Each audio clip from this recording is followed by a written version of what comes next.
Welcome, everybody. My name's Toby Higbie. I'm the director of the UCLA Institute for Research on Labor and Employment, and I'm a professor of history and labor studies here at UCLA. I'm joined today by Victor Narro, who's the project director at the UCLA Labor Center and faculty in the Labor Studies program. Victor's a veteran of many May Day marches here in Los Angeles. He has formerly worked with the Coalition for Humane Immigrant Rights Los Angeles, CHIRLA, and before that was also the worked for the regional office of the Mexican American Legal Defense and Education Fund. So we're really excited to talk about May Day, International Workers' Day, which is coming up this next Thursday, May 1st, and the gathering will begin around 9 a.m. in downtown Los Angeles. And we're talking about the connections between labor and immigrant communities and how people organize for social change here in LA and across the nation and the world. So welcome, Victor. It's great to be with you as always. I'm wondering, what comes to mind for you when you think about May Day? Well, I think it's that moment of the entire year where we just not celebrate the contributions and and celebrate the working class, but it's the time for us to come together, all the movements of social justice, immigrant rights, labor, criminal justice, environmental, housing, organizations of all, we all come together as one on the streets. And it's the presence of the entire movement coming together. Organizations also displaying themselves, their members, their banners, their colors. I just think it brings the humanity of social justice work together in the street. We work together a lot of many different campaigns, but we're often siloed. Either you work on the housing issues, you work on criminal justice, environmental, labor, immigrant rights. But this is the moment where we'll come together as one movement, one powerful movement, and it's a beautiful. I call it like the display of humanity in the streets of social justice. Absolutely. One of the things I think about with May Day is just, as you say, all the different banners, different groups marching together. Sometimes they've got, wearing the same T-shirts. They've got similar signs, and the banners often, very different messages of the particular campaign issues that particular groups, immigrant rights, tenants' rights, unions, etc., worker justice. But as you say, all, marching together peacefully in the streets. It's really is kind of it's like a celebration, a parade as much as a march, I would say. And we carry out strong messages. Like it's a celebration of us coming together with powerful messages, united messages, and because we're under attack, and every May Day there's powerful messages. One thing you can always count on in social justice work is we're always under attack. And today we're under a major attack by this president. It's being very harmful to the entire landscape of social justice work, especially immigration and labor. But he's attacking environmentalists. He's attacking criminal justice. He's attacking everyone. So that's one thing we got in common. It's uniting us this year that we're all under attack, and I think May Day is a powerful force to send a strong message out there that we're resistant, we're fighting back. And we'll get to a little bit later, talk about the particular, challenges today in the political and policy climate. But I was wondering if you, how did you first get involved in organizing May Day? You mentioned that you've been doing this since 2000, so 25 years. And, what was it like here in LA when you arrived, and the kind of work you were doing around that time that folks decided to launch that renewal of the May Day event in 2000? Yeah, so back in 2000, I was the Workers' Rights Project Director for Chile, the Coalition for Humane Immigrant Rights. It's become statewide now and nationally, so they took out the Los Angeles part of it. But back then, it was the Coalition for Humane Immigrant Rights of Los Angeles, and a lot of my work focused on the day labor organizing movement. Like I like great organizers like Pablo Alvarado, who's today the executive director of the National Day Labor Organizing Network. The late Tony Bernabe, who was the organizing director for Chile, who we lost on COVID during the COVID crisis. He was one of the major organizers too back then of day laborers. We have a great group, Myron Baez, who now works at ACE, um, was one of the organizers, and it was a great team of organizers. And we also partner with the Institute of Popular Education of Southern California. We work jointly with them to organize day laborers. We were also organizing domestic workers. But then also, my first entry into prior to Chile, when I was at MALDEF, they connected me with the Koreatown Immigrant Workers Alliance. It was the first worker center I really started working with back in 1992, and I tried to continue that relationship with them. And then the Filipino Worker Center was launched in 1998. Um, you know, it was a small staff. Today it's a big worker center, but I I I started realizing like May Day could be a chance to highlight worker struggles in Los Angeles, and there was a major struggle. Kiwa was involved in a major struggle with I think it was 11 to 12 workers working at Elephant Snack restaurant. They were all wages and they were exploited and they were fired for complaining. And so I thought this would be a great moment to connect it with the theme of International Workers' Day, of, you know, uh, connected struggle. And so, like, we all got together, the Filipino Worker Center, Idepska, Kiwa, and Chila to create, like, use May Day to highlight the struggles at Elephant Snack. So I think that's, May Day has always been happening in Los Angeles, it's always been, activities, but this is my entry into um, the May Day work, which, this coalition led to the creation of the Multi-Ethnic Immigrant Workers Organizing Network, because we decided to keep this coalition going because it was so powerful. Worker struggles from different sectors, uh, and then Me One would take on then May Day marches. We'll sponsor it in coordination with other coalitions. The Justice for Janitors strike was happening at this time, or it just ended. The big strike, the J4J strike. So they joined us, so we did have union support. They did join, and Mariana Durazo, she was leading a Unite HOA Local 11. She reached out to, during the 1990s.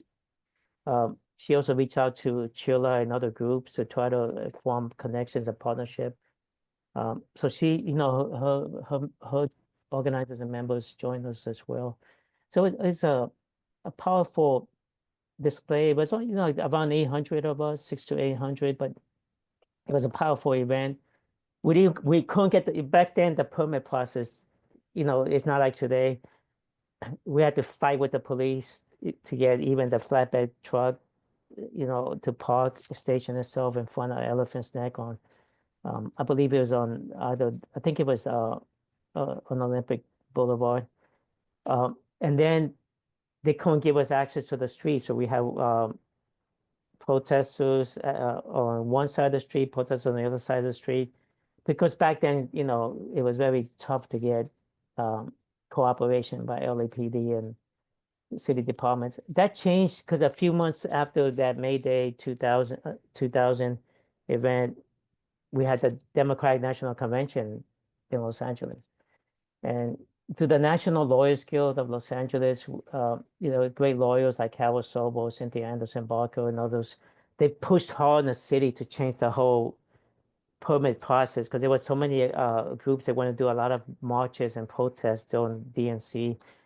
And I think that effort helped, change the landscape of how special events permits, getting permits for marches. So we do owe them because today it was, we were able to get these permits and everything based on the work that the NOGLA did on the Democratic National Convention. But our first day May Day march, we didn't have the benefit of that. So we did the best we could. We pushed it as much as we can without getting arrested by LAPD for, blocking the streets. But that's, then afterwards, it started the trajectory. Me One became one of the major anchor groups. The Government Worker Center was, formed in 2001, so they joined Me One. So Me One became the anchor group for the next few years of May Day events and activities. So that moment in the spring of 2000 was pretty momentous because, as you say, the Justice for Janitors, SEIU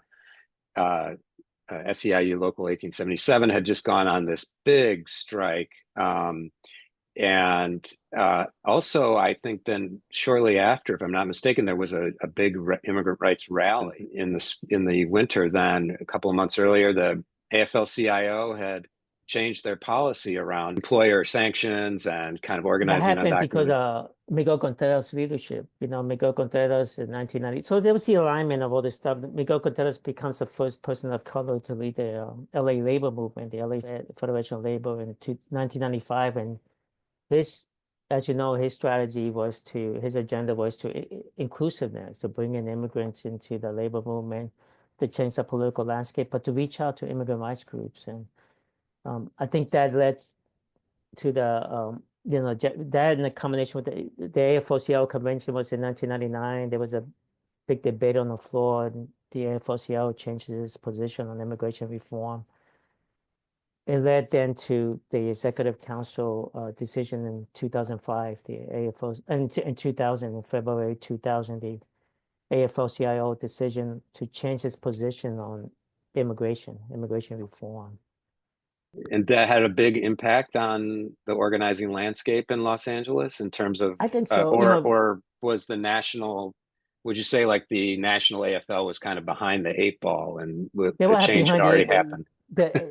The stuff that was happening in Los Angeles, especially the AFL-CIO convention held in Los Angeles, the way groups in Los Angeles and unions mobilized around that convention, I think it created a momentum then for the national level for the AFL-CIO to change its position. And how do you think that impacted organizing moving forward then in those early 2000 years? I just think it's one of the benchmarks. I think the AFL-CIO Executive Council decision on changing its policies around immigration reform was a combination of all these interconnectedness that was happening in Los Angeles and throughout other cities, but Los Angeles is always seen as one of the major factors bring about that decision. And I just think that moment when the AFL-CIO changed its position, it creates that stronger connection between immigrant rights and labor. It was historic, and I think a lot of my students weren't born there, so I keep telling them how historic this was. Miguel Contreras, I'm grateful we wrote a book at the Labor Center about Miguel Contreras because, we got to make sure we don't forget that it wasn't always like, we should never take for granted how we have this strong connection between labor community, especially with the issue of immigrant rights. It's something that many fought hard to bring about. That's a great point about like the change. It was fought over. It was a great victory. And also that, most people who are coming up in the movement today or our students, they don't, they weren't around back then. I mean, what would you say is the big difference then to have an environment where you're not, where labor and community organizations are in closer alignment? Well, how does that change the organizing environment for us today, and what kind of opportunities does it give us? Yeah, it makes it a more powerful movement, especially on the issue of immigrant rights, because immigrant workers were really transforming the labor movement in many different industries because of, the process of migration, the patterns of migration, the restructuring of these industries. It really created the integration of immigrant workers, and the Justice for Janitors, one of the, and the United Trade Local 11 are the two examples I always use, it how immigrant workers have transformed those unions and but also those industries, and they've all been led by immigrant workers. Many of them are undocumented workers, so they defied and you know the what was the perception up until that time that you couldn't organize immigrant workers or undocumented workers, and but we've shown in many different ways that the immigrant workers have been transformational when you think in terms of labor and economic justice. The worker centers, they're mostly, the work that back then the Kiwa was doing with restaurant workers and grocery workers, mostly immigrants from Korean and Latino immigrants. But then there was also the day labor organizing. There was the organizing then with the janitors, local, United Trade Local 11. I think it shows that the landscape of economic justice really we owe a lot to the courage of immigrant workers to organize and fight back. So when you arrived in LA, then it wasn't like that in terms of the landscape of organizing. Yeah, It I was just sense there more. was a disconnection. There was there were leaders within the labor movement that were trying to change the framework of organizing and the move the movement more to a better place of inclusion. Marilena Durazo, Dave Sickler with when he created the California Immigrant Workers Association to help process the amnesty application for the 1986 Immigration Reform and Control Act. There were some connections with, Chula, when Chula was born in 1986, with folks from the labor movement, but it wasn't as I think the emergence of Miguel Contreras as the head of the LA County Federation of Labor was really controversial. I mean, there was a lot of opposition to him. He transformed the labor movement from an all-white leadership that was focused more on business, business as usual, and he helped transform it to a powerful, stakeholder, not just in politics, but really brought together the beginning of the process of inclusion. I remember in 1992, like I couldn't go when I came to LA in 1992. I couldn't go to the LA County Federation of Labor uh, building and just walk in and say, like I could today and say hi to everyone, engage with. I had to make an appointment just to walk into that space. Um, it was just a Fascinating. disconnect, yeah. And but today, so I can walk in there today and know everybody and just have a welcoming.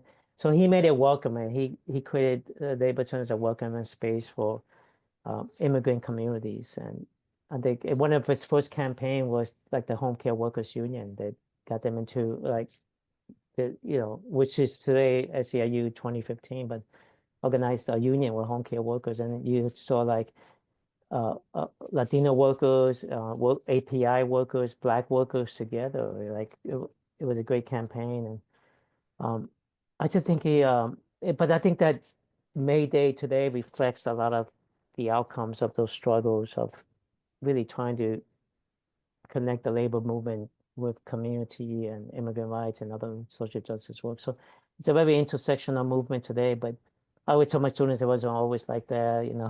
We should know the history of the struggle it took to get to that place.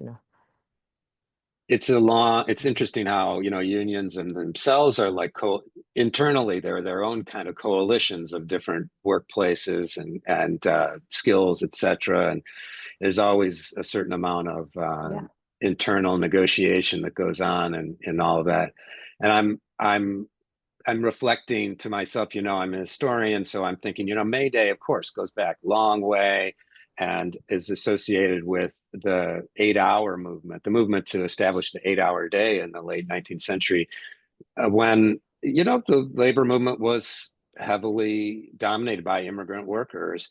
And, May Day was a tradition that was associated with immigrant workers and fell out of fashion, as it were, in the Cold War when it was seen as being, there was a certain anti-militancy across the board. But it's interesting, change of leadership, change of members.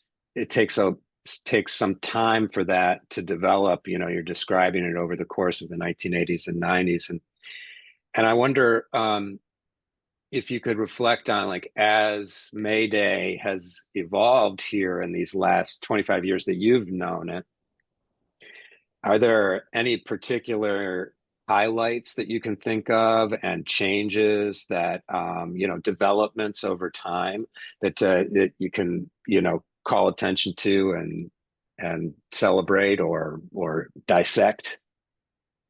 Yeah, I mean, one of the major ones, there's a key highlights, like May Day uh 2001. No, it was May Day 2002. Came right after 9/11, because 9/11 it was in 2001, and then May Day we were trying to figure out, should we have, because there was surveillance, right, national security, there was a Patriot Act, there was a fear of, the Muslim community and other communities were targeted by the government.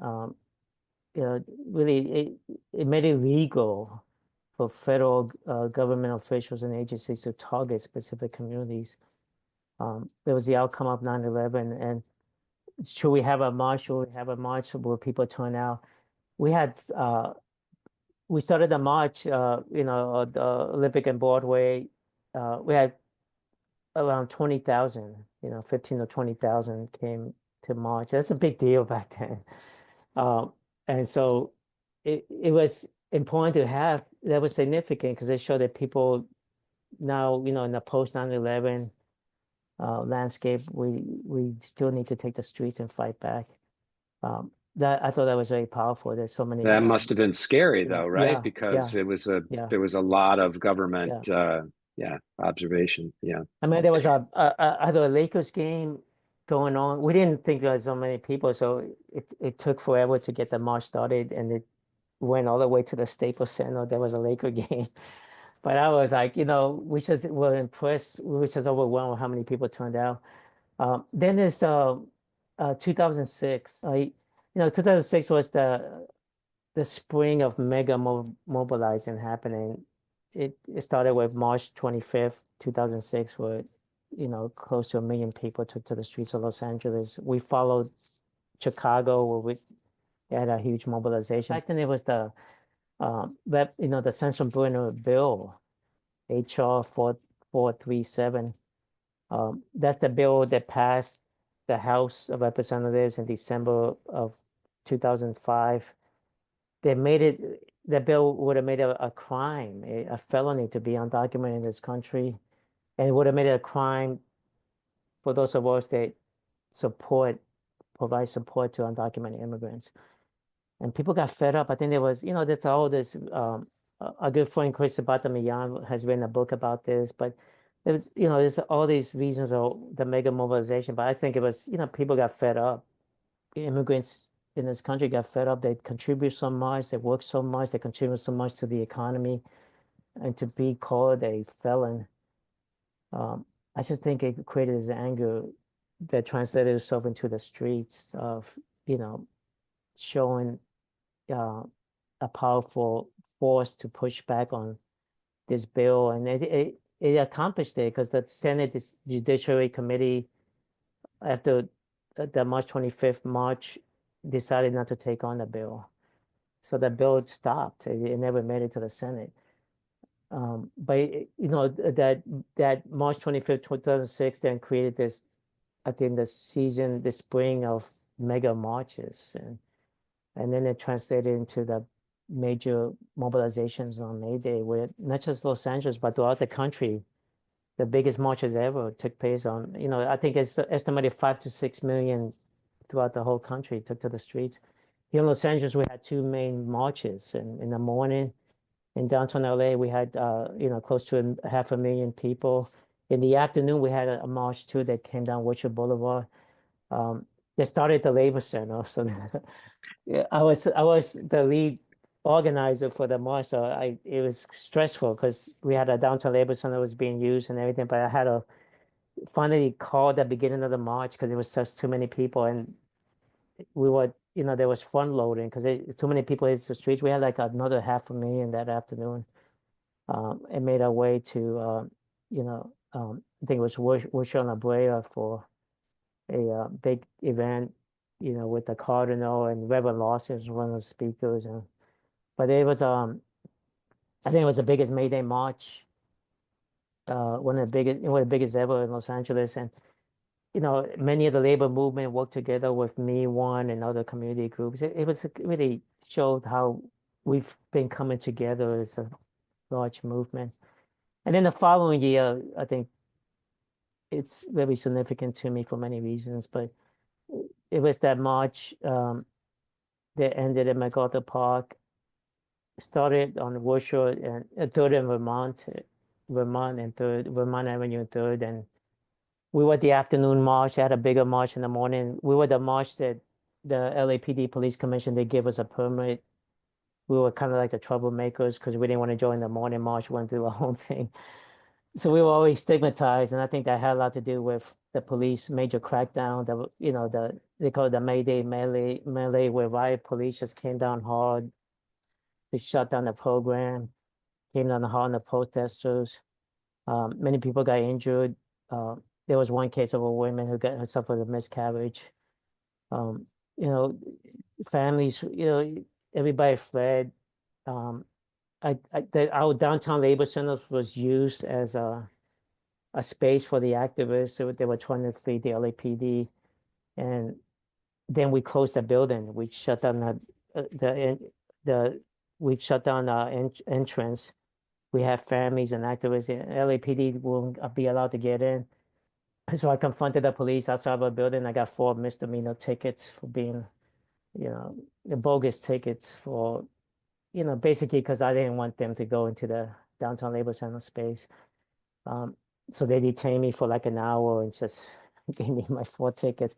I had to dismiss the tickets, but there was there was a negative part of this history of May Day March, but it's also it highlights the awareness that we should never take things for granted. We always have to be diligent. When we do our street marches and everything, we have to also protect ourselves and make sure that we are, you know, uh, have things in place to deal with these kind of issues that can happen. And but there was a major lawsuit by the National Lawyers Guild. The city had to pay a lot of money, but one of the outcomes of the lawsuit too was it will require every law enforcement and LAPD to undergo First Amendment training and trainings on the rights of protesters. I think we need to go back to those because I think that was 20 years ago. A lot of those officers have probably retired. I think we need to go back and do those kind of trainings. Because recent activities, recent major marches, we've seen very aggressive law enforcement. So we need to, we saw this a lot in the George Floyd protests during the pandemic, all the major protests. There was always a lot of major aggressiveness and confrontation by the police. So I think the police or LAPD needs to undergo these First Amendment trainings again, because 2006, I think a lot of police officers have retired, and so we need the new wave of law enforcement to undergo trainings, and so they'll know what the rights of protesters are, what are, and they will respect our constitutional rights. But that was a very, you know, um, powerful moment that always sticks with me. I got hit with the rubber bullet. It's very painful. The rubber bullet can kill people, and I got hit with one in the back, and I was sore for a long time. And but we learned a lot from that.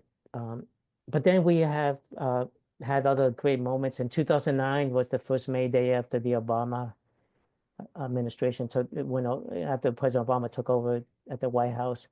We had a human billboard.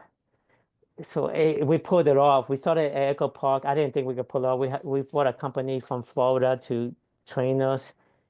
And this company does human billboards at different sporting events, at the Super Bowl and other sporting events.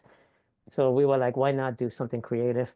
Um, we pulled it off. So right there on Weather Street, we had the street blocked off, and at the right moment, 2000, we gave out the signs. We had chalked up the spaces. We had 2,000 people just with the sign, with the billboard, and when we gave the green light, they flashed it up, and the helicopter captured it. It said "Workers First." That was and it's a powerful image. So we were able to pull it off, and I think a lot of people don't know about that human billboard Mayday. But it was, the thing I want to emphasize is it's a lot of us working together, and everybody has a role and responsibility. It's not one group.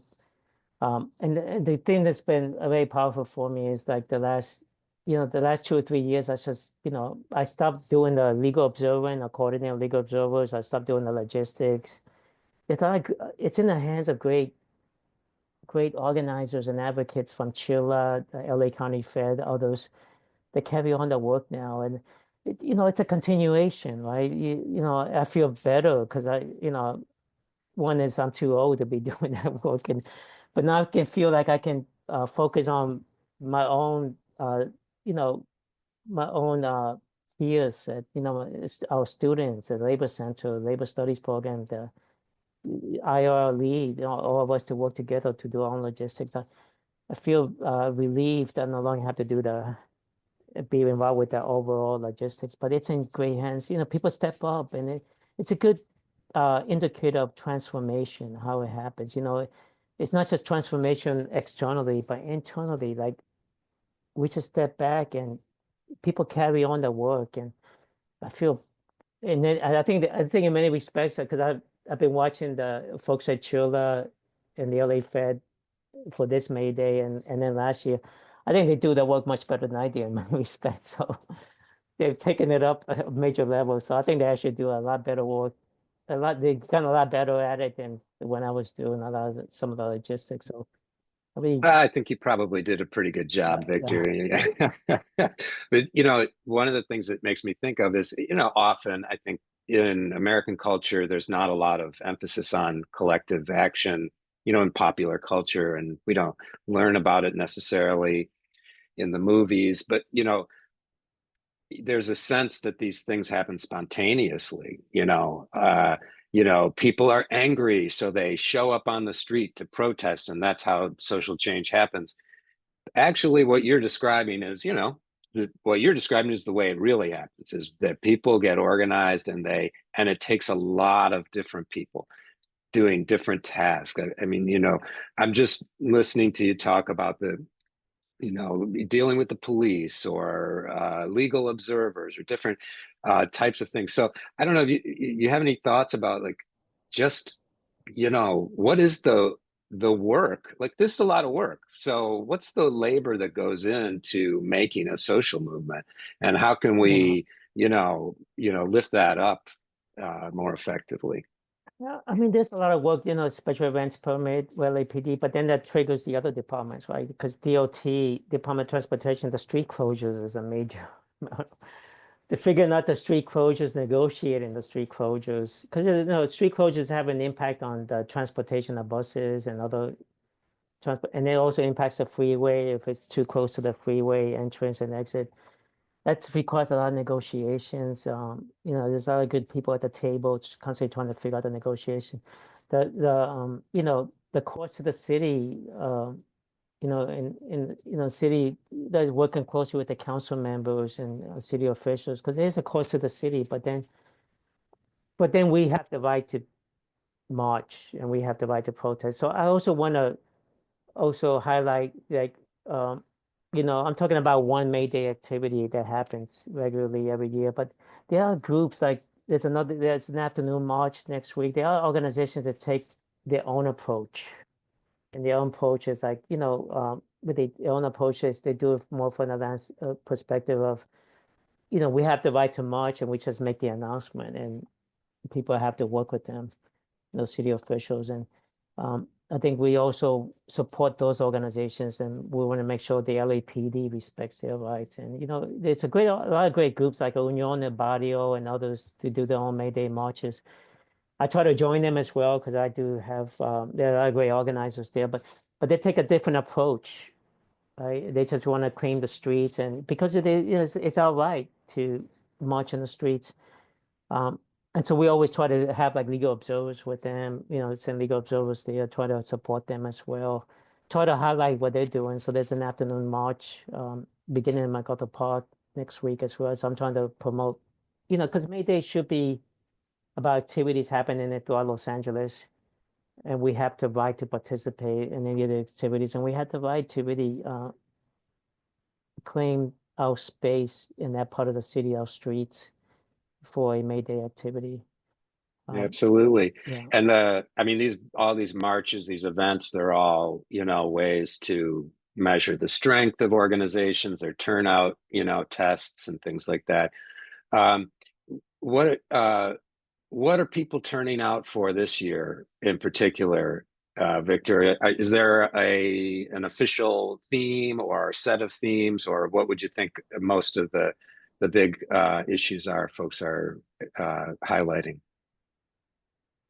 We're not on the themes of we're all united, one movement in solidarity. That's the theme. I'm trying to figure out because I was gonna look at the flyer, but there is a theme, but it's the concept of we're all united. It's one movement. We're all united. Workers are all united in solidarity. But then what the great thing about you have a central theme, but then it branches out into sub themes. And this is where you then look at the different issues that people are focusing on, whether it be criminal justice, immigrant rights, um, um, you know, um, labor, because we're all under attack. There's also the Palestinian struggle. That's another theme. We try to be as inclusive of all the other different themes under this one central united theme, which is what's been happening in the last few years. And I think that's a way to ensure inclusion of all the different movements, on all the different issues that people are addressing.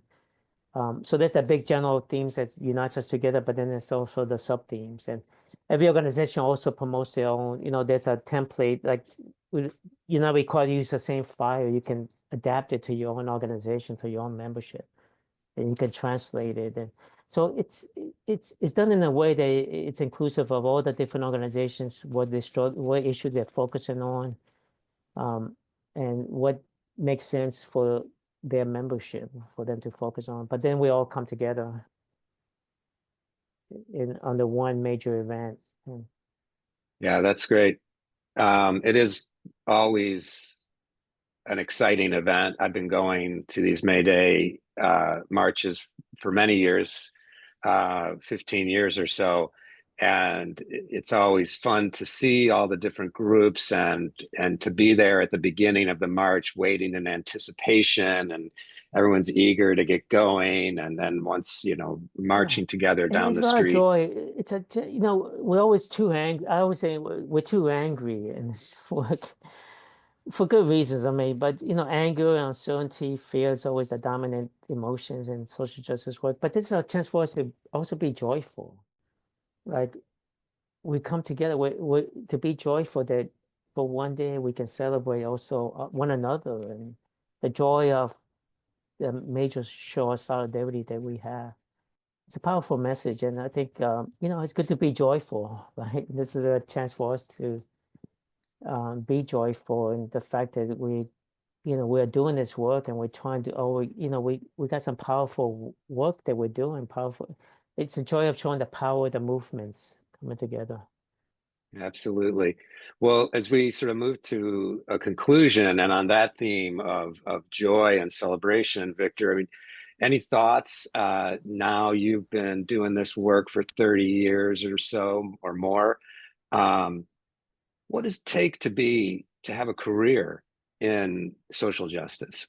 And especially for our students and young people out there who are contemplating some challenging times, uh, you know, words of wisdom for making a life uh, when your work is Mm. struggle and social change. I think I just think the best thing I can share to address, on that topic is um,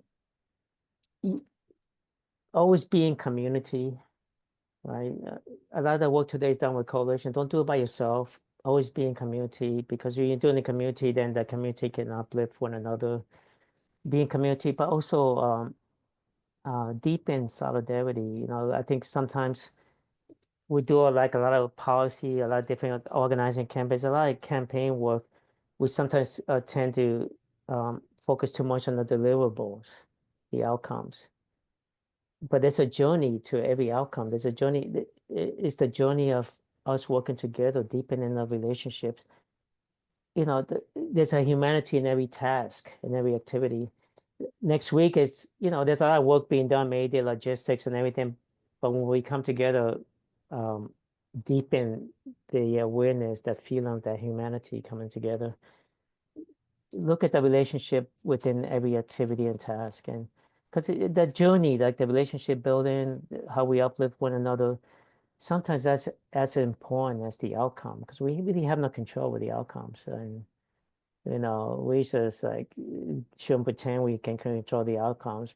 We can do our best for the outcomes, but what we could control is the way we connect, where we show that the relationship, the community we build, because then we take that with us. And that's the best way, I think, that's the best way of burnout prevention in social justice work, because it's very demanding work, as you know, many hours, endless nights, weekends. But as long as we feel we're in a space of community and we can help one another, and I think that helps overcome the feeling of loneliness and burnout when you become overwhelmed. Absolutely. Words of wisdom, Victor. Thank you. So May Day is coming up, and it's going to take place in downtown Los Angeles. People are gathering at 9 a.m. in the morning on May 1st at Olympic and Figueroa. And the program's going to start around 10 a.m. and the march sometime after 10:30 or so. That sound right, Victor? Yeah, and I encourage people just to come and be part of this major joyful celebration, but also this effort to send the powerful message of resistance to this administration, but to other institutions that are often causing harm to the communities that we try to help and uplift. Victor Narro of the UCLA Labor Center, thank you so much for sharing your perspectives, your wisdom. It's always a joy to talk to you and to work with you. And thanks to all of you out there. And join us again for another conversation about labor studies in Los Angeles. Bye-bye.